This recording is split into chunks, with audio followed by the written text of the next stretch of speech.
Hello, everyone. This is Betsy Wurzel, your host of Chatting with Betsy on Passionate World Talk Radio Network, which is a subsidiary of Global Media Network, LLC. Our mantra at Passionate World Talk Radio Network is educate, enlighten, and entertain. The views of the guests may not represent those of the host or the station. Folks, do you overeat? You wonder why when you're sitting there or standing at your counter, putting one chip in after another, or maybe you're just scooping up some ice cream, one scoop after another? Well, you're going to want to listen to my guest today and find out why you're doing that. And you're going to want to read this book. And I'm going to tell you about my guest. My guest today is Sandy Robertson, who wrote the book, Why Am I Eating This? Is This the Nourishment I Need? The second edition. Sandy Robertson is an RN. She is author and writer. Of course, I just mentioned her book. She is a board-certified holistic nurse, certified medical intuitive, and certified healing touch practitioner. Oh, I wish you lived in New Jersey. Who weaves the traditional art and science of medicine with mind-body approaches to well-being. For the past 25 years, she has been a highly sought healing guide in private practice and a notable corporate healthcare systems leader, educator in the forefront of integrative, complementary, and mind-body approaches to behavior change. And I want to welcome Sandy Robertson to Chatting with Betsy. Thank you, Betsy. I'm really excited to be here today. Well, I am excited to have you. And if I forgot to mention, Sandy is a registered nurse. Folks, don't mind me. My mind sometimes is my brain, or my mouth goes before my brain sometimes. But I'm excited to have you here today. I enjoyed reading your book, Sandy. I really did. I don't overeat, but I used to see my mom standing there at the kitchen sink. She would eat a gallon of ice cream, or half a gallon. And when she would buy a cake, and she'd cut a sliver, and another sliver, and another sliver. And I know why she ate. She ate to comfort herself, which is a lot of times people do, and you discuss that in your book. But I do want to ask you, as I ask all the authors and writers, is what motivated you to write this fantastic book? Well, thank you for that great question, Betsy, and what you shared. And I think we had very similar mothers. And similarly, I believe my mother was eating to self-soothe, and I also would watch her make dinner and stand at the kitchen sink. And while she was making salad, I have a vivid memory, she'd be eating bread and butter and, stuffing down her emotions. And so as a child, I used food to self-soothe. In teenage years and into college, I lost weight that was a little chubby as a child. And then I became a nurse and learned so much about prevention and wellness and nutrition. But through my life, I've had struggles with weight, and now I'm at a good weight for my age and health, but I do have to be vigilant and mindful, everything I talk about in my book. But the impetus for the book, actually, many years ago, I'm from Philadelphia, close to New Jersey, and at a friend's house and wanted a snack. She served pretzels, and I started eating pretzels just, mindlessly. And it popped into my head, why am I eating this? In a light bulb moment, I realized I had that awareness. I was not really hungry. It was just fun. It was entertaining.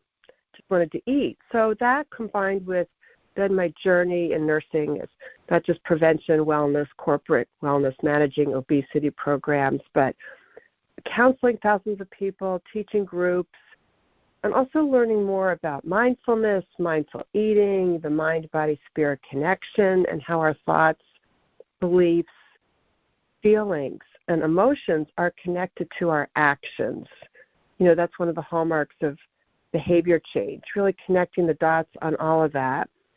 And then the other key thing I've learned through health coaching and, again, counseling thousands of people is knowing what's most important to us and what our values are is an important alignment or misalignment. So many people might say, for example, I want to lose weight, I want to lose weight, I want to lose weight.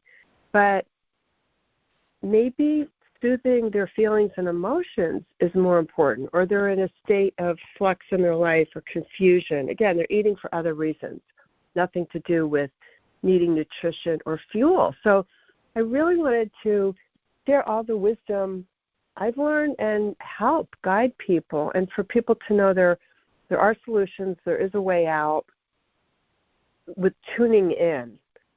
And really, I want to help people change their relationship with food and eating for good. So that was really the impetus for the book. That's important. You hit the nail right on the head, Sandy, because I think a lot of people do emotional eating, and I know I'm in several caregiver groups, and a lot of caregivers talk about, they put on so much weight because they're eating, because they're not facing their emotions, I feel. When I was a caregiver, I hardly even had time to sit and enjoy a meal in peace, but I didn't gain weight. I really try to keep my weight down because diabetes runs in my family, and I know if I become overweight, I know I will be diabetic. I know that. So I have to keep my weight normal, a normal weight. And I think that when people don't address their emotions, that there's a problem. And, people shop, they do drugs to numb their pain and numb what they're feeling, especially if you come from a generation like me, I'm 66, where you're raised by parents who you didn't talk about your feelings. You didn't talk about your emotions. You were taught to stuff them down. Exactly. Right?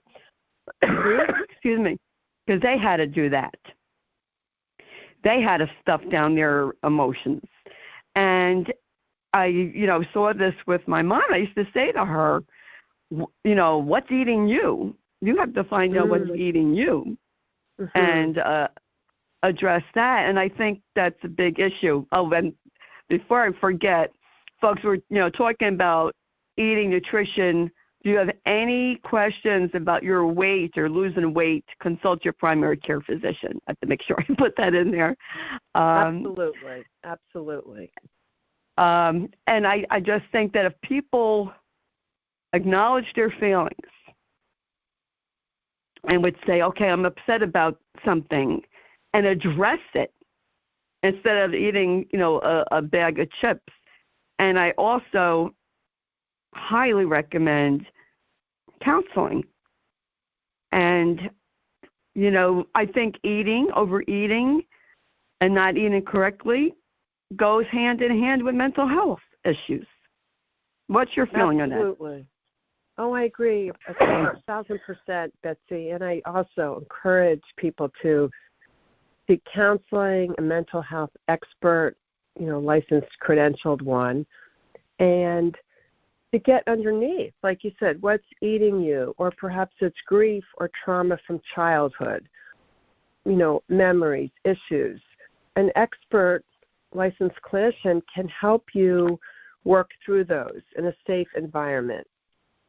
And so, when we think about it from, people who might have that issue, if we're stuffing our emotions and feelings and we don't want to feel something until we get to the root of the matter, with a guide, with an expert, and work through that and kind of then let them go and dissipate, that's going to be with us, for a long time. And, yes, food can be a drug of choice.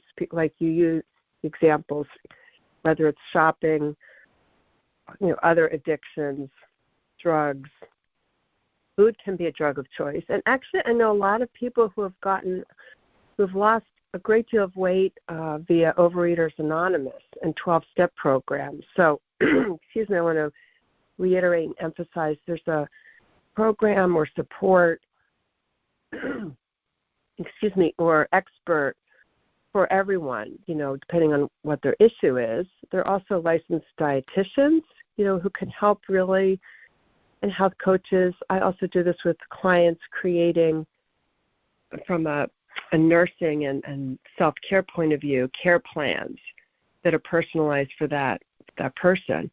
I also want to address, Betsy, just really quickly, the whole weight loss medicine craze that's out there and what's trending on social media. And it's something to be discussed with your medical provider who knows your health history.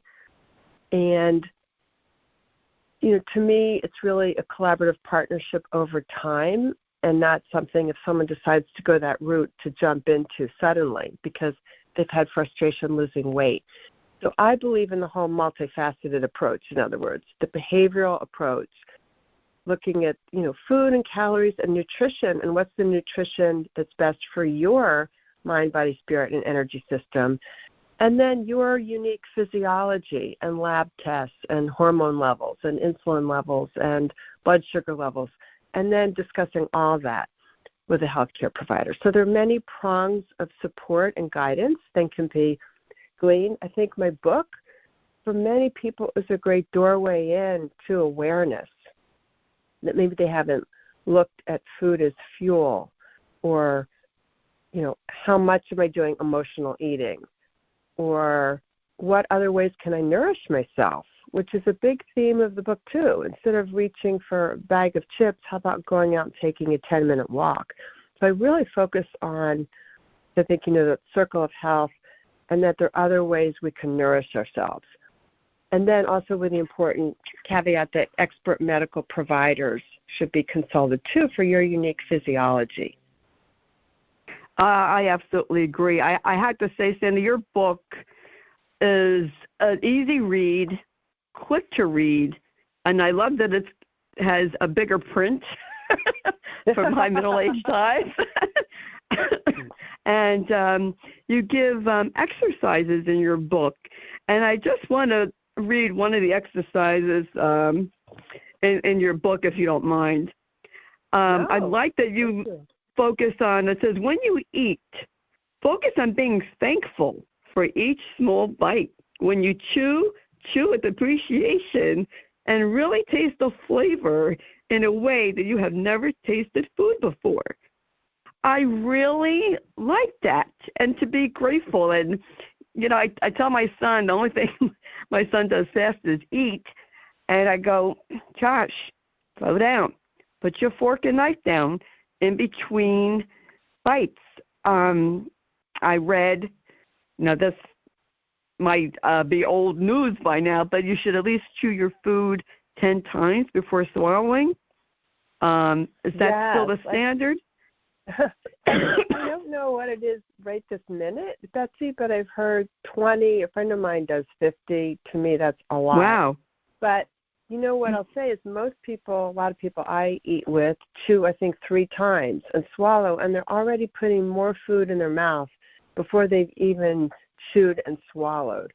So that alone, even if you don't want to call it mindful eating, intentional eating, conscious eating, deliberate eating, the process of savoring and being aware of the food you're putting in your mouth and chewing, digestion, people forget that the mouth is the first point of digestion. And it's actually one of the most important points because saliva is produced that helps dilute food. Chewing is so important to start breaking down the food and so it can be absorbed and the nutrients absorbed. And I've had a lot of clients who have lost 25, 50 pounds, and when I say, what really helped, and they talk about mindful eating and especially chewing, and they say, I really started chewing my food, and that step helped me slow down the eating process, which since it takes 20 minutes for the food to get the message from your stomach to the brain that you're full, a lot of people finish a meal in 5 minutes and think I'm still hungry. Well, maybe they're emotionally or psychologically hungry, but it's not about the body needing fuel. So I love that. And again, multiple clients have said that just the act of slowing down and chewing, and then they get full and they might have half a plate of food left and they think, great, wrap it up, put it in the refrigerator, have it tomorrow, or if they're at a restaurant, great, wrap it up, take it to go. So that can be just such a simple gift to an easy step that's within your control. You can control, everyone can control how fast they eat. Look at the clock. Meals should last at least 20 minutes, since that's how long it takes. Get the message. If everyone around you is eating fast, you don't have to give in to peer pressure. It's your body and your time of nourishing yourself. And another interesting fact, you may know this, Betsy, we tend to speed up sometimes, unconsciously when we're, say, at a restaurant with a group. They're eating fast, so we kind of, pick up the speed. You don't have to do that. You can slow down, cut your food, chew it, engage in conversation, swallow, take a sip of water, chew, and have 2 or 3 more meals to take home and enjoy. So it's win-win all the way around. It's funny. I have to share this story. I come from a family of fast eaters. We do. Well, I mean, from when we all ate fast, and there were 6 of us. So if you didn't grab the food, we didn't get any. And I think that I had to learn to slow down. Now, my husband comes from a family of slow eaters, where they ate slow, and I had to learn to eat slower. Now with my coughing situation, because I cough when I eat, I tell my son, listen, if you're going to be done before me, I'm not rushing to eat. I always tell him, I'm not rushing to eat, so take your time, because I definitely have to take my time now in chewing and eating. And I know that I cannot walk around and eat. That's not good to do, people. Because you could choke. If you trip, you could choke on something. When I was working, I would take a snack of nuts, and I would eat it on my way home because I was starving, and trying to talk to my son. That didn't work out well, because then, of course, I would start choking, and I coughed nuts all over my steering wheel, which is not a good thing.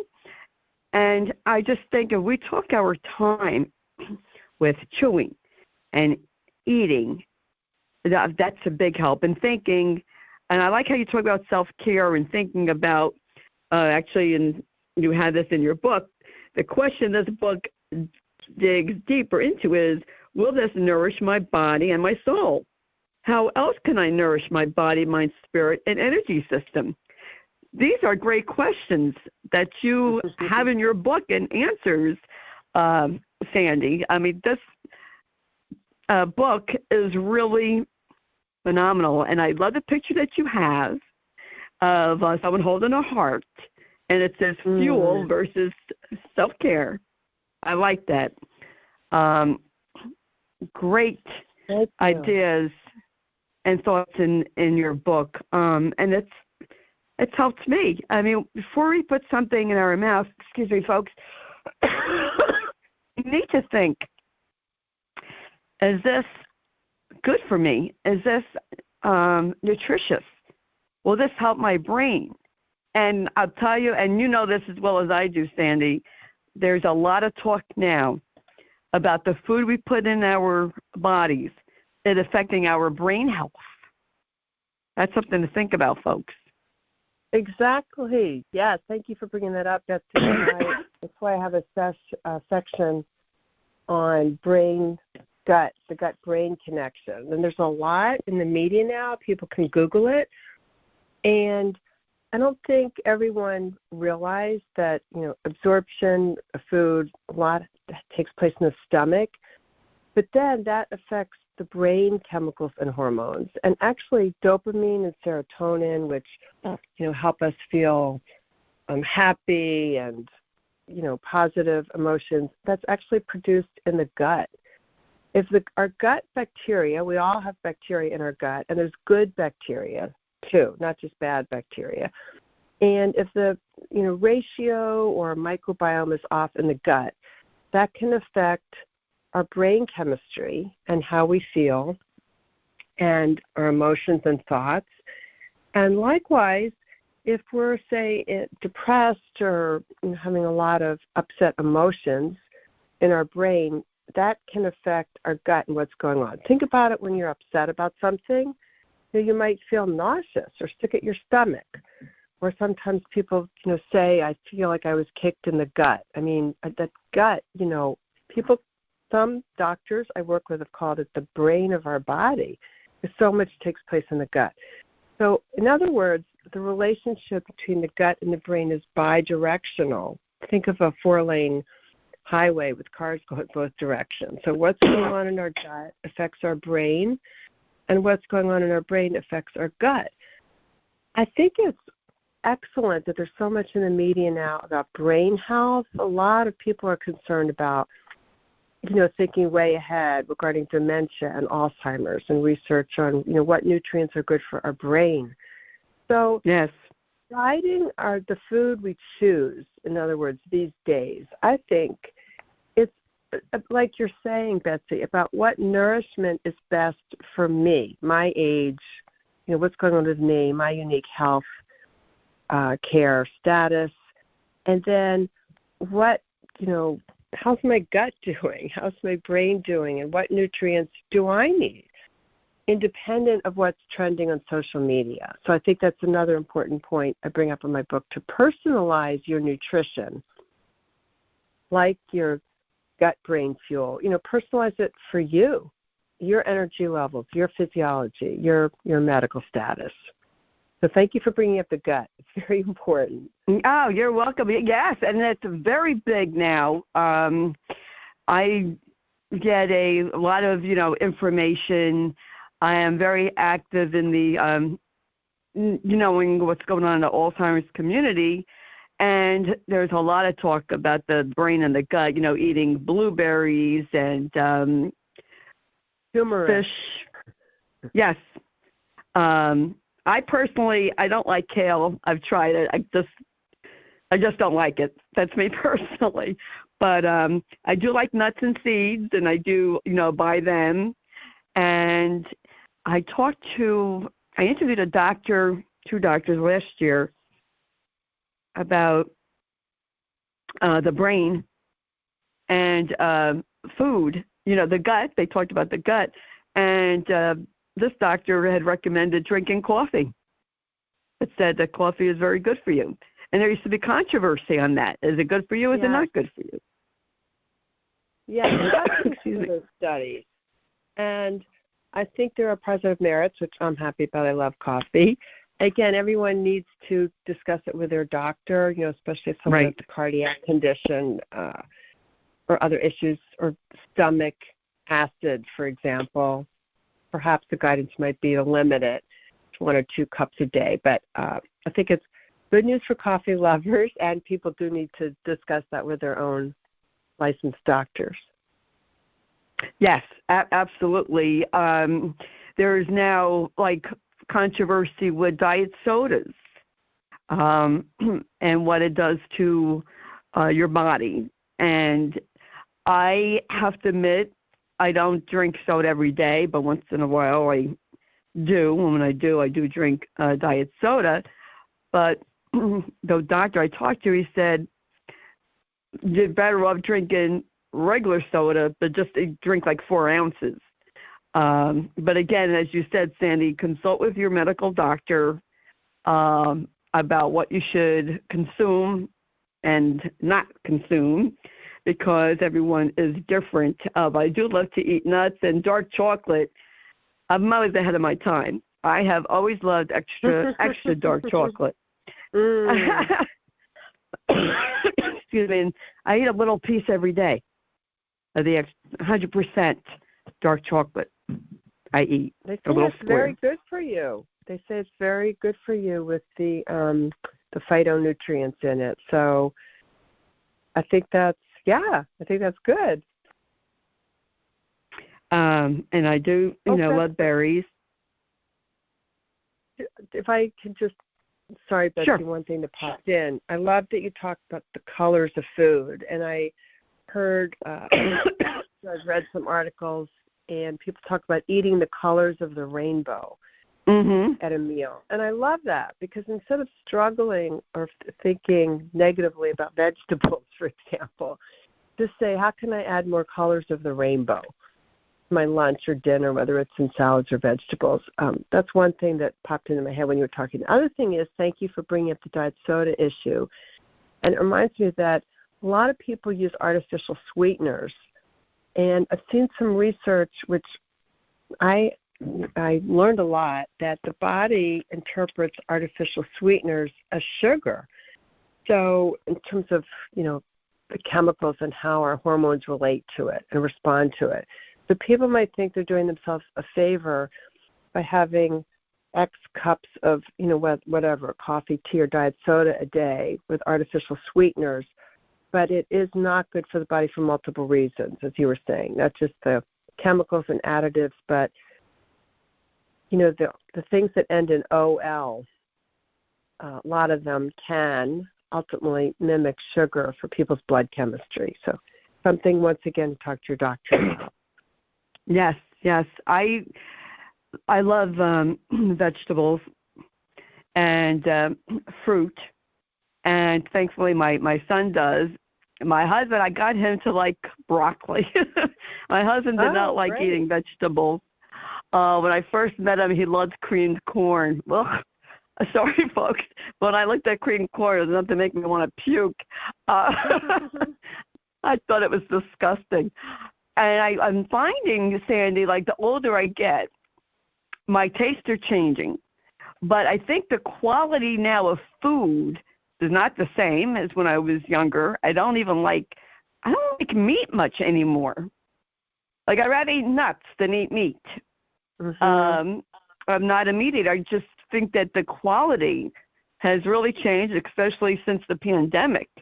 I just feel like food just is not the same quality in my store that I go to. Strawberries were on sale Friday. I wanted to buy them. They were like ready to go bad. I'm like, how can you put this? I felt like saying, how dare you put this type of food out that's going to go bad? No wonder why it's on sale. And people may find it challenging to buy fruits and vegetables because of the expense, or to buy organic. Do you suggest to people to buy organic when they can? Or what's your feeling on that?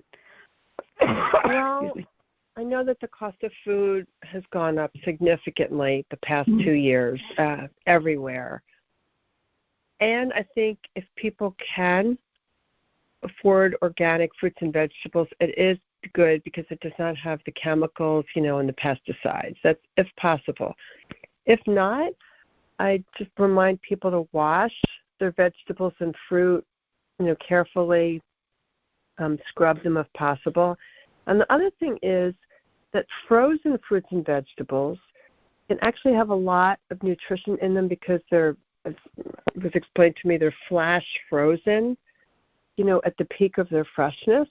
And sometimes they're less expensive. So I know, spring's here now and summer, so there'll be a lot more fresh fruits and vegetables available, which is great. But especially in winter months, when it can be more expensive, frozen sometimes can be a great alternative. And I would say shop around, for the stores where perhaps organic fruits and vegetables are a little less. It depends, since every store has specials, but sometimes it's the big box stores and other times independent stores or some chains. So I think it's just good to remember and to do what's best for you and your family budget, but to stay as healthy as possible, as much as possible. Yes, that's for sure. I could tell you this. and buying chips, no matter what kind you buy. I cannot even believe like over $5 for a bag, and of half empty bag at that. The price of food, yes, is out of control, and I just feel that, and especially in this day and age of body awareness, too, that I just want to tell young women out there and girls listening, don't get hung up in that image of being real thin like the movie stars. Do what's best for your body. And I remember when Twiggy came on the scene and everybody wanted to be skinny like the model Twiggy. And, just want to encourage parents, too. If your child is overweight, please don't shame them about their weight. That's not helping them. Guide them. Buy them this book if they're old enough to read it. I highly suggest anyone who wants to lose weight, wants to eat healthier, buy this book. Why am I eating this? Is this a nourishment I need? And the second edition, by the way. And Sandy, you write in this book, this edition, your own personal struggles with food, which gives it a nice personal touch. And I like that, too.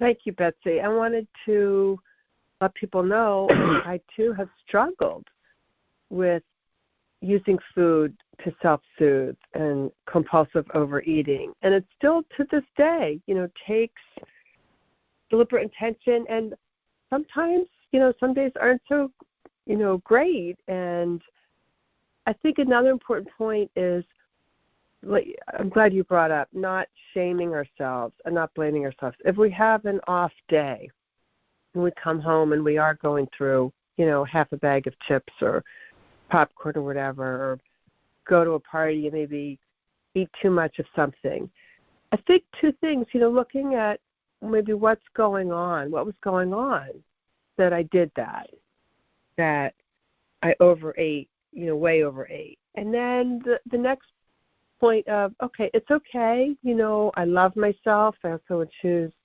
include a section on self-love and self-compassion. I think that's important the next day to wake up and say, it's a new day. I love myself. I have compassion. This is what was maybe going on yesterday. I was upset about this. Okay, I'll do better next time. And forgive yourself and move on. So that's a really important step, too. So, yes, I really wanted to share that I started struggling with this as a child, and it still is something that I'm very vigilant about to this day. People say, well, you're thin. And I think, well, it's something I'm mindful of all the time. And like I said, I'm not always perfect about it, not at all. But I do try to practice what's in the book with self-care and self-love and self-compassion. Yes, I love this in your book. You have managing our self-talk by monitoring and interrupting negative thoughts and inserting positive ones is a way to navigate our way to a healthy choice. It is a way to feel empowered, and that is so true. And I love that you have the exercises in your book. This is a phenomenal book, and I like it because it's not your typical, I want to say it's not your typical diet book, if the way people think, the rules, the regulations. This is more, to me, it's like a do-it-yourself self-care book that will help you think when you are going to eat, what did that book say? What did I read? And I think that's more helpful than saying, don't eat this, don't eat that, don't drink this, don't drink that, don't, and do. This is more, my opinion, helpful. And not that I've read many diet books because I just didn't read them, but I was really excited to receive this book and to have read it and to have you on. Sandy. What a pleasure you are to chat with, and thank you for writing this book and for all that you do to help people. Where can people purchase your book? Thank you, Rebecca, so much for your endorsement and enthusiasm. That really means a lot to me. And people can buy it on Amazon, paperback or Kindle version. People can reach out to me if they have questions through my website, www.energyworkswisdom.com. For your listeners, I'm happy to offer a complimentary 20-minute consultation just to chat and see if some of my services around mind, body, self-care, and self-love, especially around eating and food, could be of value to people. And yes, I'm happy to connect with your listeners. And again, available on Amazon or my website, www.energyworkswisdom.com. And folks, I have to say, I went on the website, and I can't, discuss everything there is to know about Sandy Robertson, because she's so wonderful and has so many important attributes and what she has to offer. And I encourage the audience, always go on my guest website, because you will learn so much about them, so much more than I can say in a 45-minute show. I just highlight some things. I went on the website, and I think it's wonderful. And Sandy Robertson, I think you're wonderful. And it was such a pleasure talking to you. And I just want to encourage people, you know what? Go on the website. Go for the 20-minute free consultation. What do you have to lose? Especially if you're struggling with overeating or emotional eating. You know what, folks? There's no shame at all in going for support. Sometimes we're shamed that we need support. No, there's no shame in needing support. I tell you all the time, I go for counseling. I'm not ashamed to say that, because, folks, sometimes in our lives, we need support. We can't do it on our own, and it's okay. It's okay to need that support. And I just love talking to you, Sandy Robertson. So the name of the book, folks, I'll say it again, Why Am I Eating This? Is This the Nourishment I Need? Second edition by Sandy Robertson. Sandy's name is SandyRobertson. You should understand me with my New Jersey accent. The book's available on Amazon.com. All the information about Sandy Robertson will be in the blog that Jeannie White, who's a station manager, writes, and Jeannie produces the show. So I want to thank Jeannie, and I want to thank Lillian Caldwell, CEO of Passion World Talk Radio, who makes this all possible. And I want to thank you, the listeners, and thank you for listening, subscribing. Please share this show to help other people. I'm here as a resource. I'm here to help you. Sandy is a wonderful resource. She can help you have a better quality of life, and that's what I'm here for. I'm here to provide resources for you to have a better quality of life. And if you don't already subscribe to Chatting with Betsy, it is for free on Spotify, Spreaker, iHeart, Amazon Music, and Apple, to name just a few. And I want to help as many people as possible. And I can only do that if you share the show and tell people about Chatting with Betsy. And I want to thank you all for listening. And as I always say at the end of my show, in a world where you could be anything, please be kind and shine your light bright, because we need that now more than ever. Don't be afraid to shine your light and be kind to each other.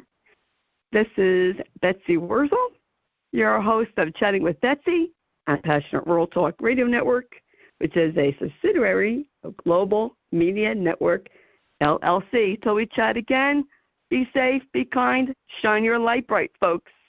Take care now. Bye-bye.